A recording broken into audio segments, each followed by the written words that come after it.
And finally, before I round things off on the show today, this particular article by Adeayo has been one I've been willing to hoping to talk about for a really long time, but other happenings or events around the music industry always kind of overshadow it, and then we're kind of left in a place where it's like I'm not able to, and then we run out of time because I'm not able to cover it. But today, there's enough time. I just want to touch on it before we kind of close on the show for today. Now, Adayo put out this article a while ago. It's been since like last year, December to be precise. And I will just summarize what the whole idea is, and I'll tell you why I specifically pointed this up, picked this article to talk about, and what are my thoughts around it. And the question he was asking on this article is, are artists failing to make music that captures the Nigerian reality? And basically he goes on this about the how difficult things are in the country, and that artists have always like things are, how things are difficult in the country, from corruption and all of that, and abysmal leadership. And he's saying the mainstream music, that's the pop music right now, barely reflects this.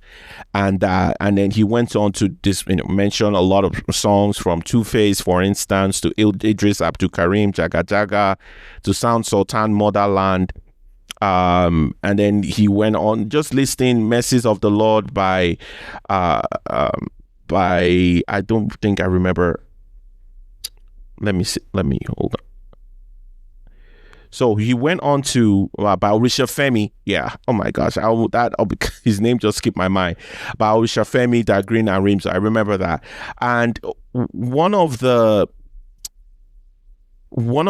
things we went on to also mention here is that this artist failing to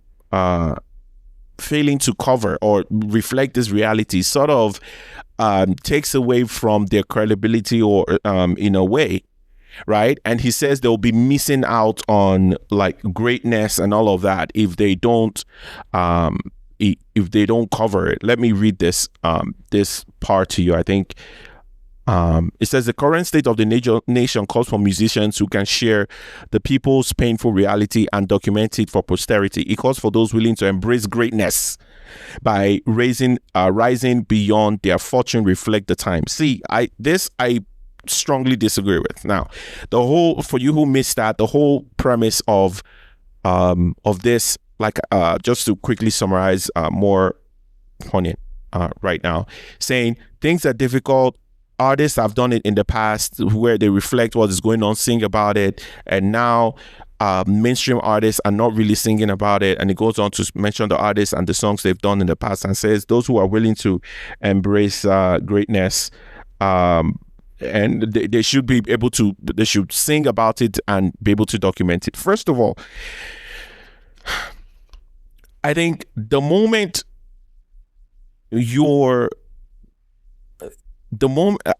most people, I would say most people don't understand how music sort of works here, or how the creation of music works. The thing is, things are worse now than they were at that time. So if artists generally are willing to go a different direction today, I'm going to touch on the other. If artists are willing to go a different direction today, I don't think they should be held to any standard. I think that is the first kind of mistake. I mean, I think the premise of this question is even wrong already. Telling me artists need to reflect the reality. They don't have to do anything. That's my first take. A lot of the people making the music are in the country, right? And so whatever their motivation is, right, I don't think that their motivation or whatever should be ever questioned, right? So it's like saying they're out of reality. So the motivation for their music is, that's what I think that is. So asking where that statement of saying they need to it's their duty to put it out there for posterity. No, it's not. That's the job of journalists and all of that, right? We don't ask Ariana Grande to make music about societal issues, right? Pop artists, they hardly ever do that. Some of the people he has mentioned here are rappers. Idris Abdul Karim, Fowles, and Mode 9. I mean, most of the people he is called in this thing are rappers. Femi, the Kutis are different. They're different. We're not going to even put them in this category of mainstream pop act, because the Kutis are that is their brand. Speaking to the societal ills is their brand. Holding everybody else to the standard of the Kutis, I think, is a disadvantage, right? If we mention Lagbaja, most of these people's, all the people he has mentioned outside of the Kutis, most of their music has been vibes, giving us good music like we can dance to and all of that. Majority of their music, 60%. 70%, 90% in some cases has been, let's enjoy ourselves, let's vibe. So I think, first of all, holding them to that standard, say they should be one to put out for, no, they don't have to do anything.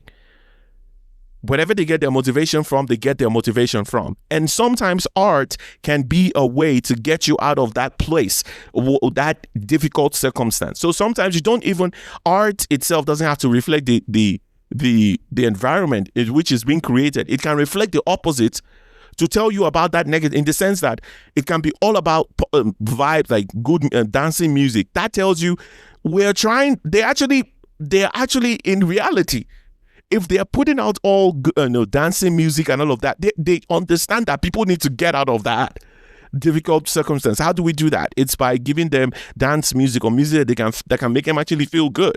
So we can also look at it that way. Right? And then number 2, I don't know, because I know Adeayo well enough, I'm like, music, right? Wait, are we actually listening?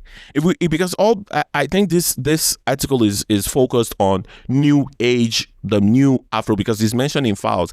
Fowles is relevant today, and he also comes from a different sort of generation of people that have made music as well. So I don't think he's talking about in the past, because he mentioned Fowles, right?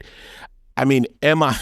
So Emma is not mentioned. I don't think I saw his name mentioned here. But I'm like, well, if we're talking about people who are making music for today, just for Emma in his last album, The Guy, was talking about mental health for men. Like, that is a big problem in Nigeria. If we don't see that as a problem, that is a problem, right? Yemi Alade speaks to our national pride and all of that as well. That is a problem today, where Africans, and I mean, there's a way people look at Africans, and if someone comes out and wants to show forth the African pride, I mean, that's part of speaking to social issues as well, right? Psycho YP, his very first album from a few years ago, Psycho Season or something like that, YP Season, beg your pardon, where he had Odumodu Black. 2 of the songs has been one of the most introspective songs from a rapper I have heard ever, where he speaks to some of the difficult things happening. In fact, shout out to Odumodu Black too, who also spoke on that, some of the things happening in, with women and girls in our community today, in one of the verses. So people are speaking about it. I'm wondering, so I mean, I think on just those 2 levels, the 2 questions I asked, I vehemently disagree with him on this article. The premise of the question, I think, is wrong, and the way he even concludes on it, that it concludes the article saying it calls for those willing to embrace greatness. No, that Femi Kuti and all of those people, the Kutis, what made them necessarily great, it doesn't have to be the criteria we use for everybody else. I don't know whether you get what I mean. P Square will be great. I mean, P Square also spoke like P Square will be great forever. That they didn't focus on social issues like the Kutis did does not make them any less. right? So, or they didn't focus on it like Daddy Shoki or Lagbaja doesn't make them any less.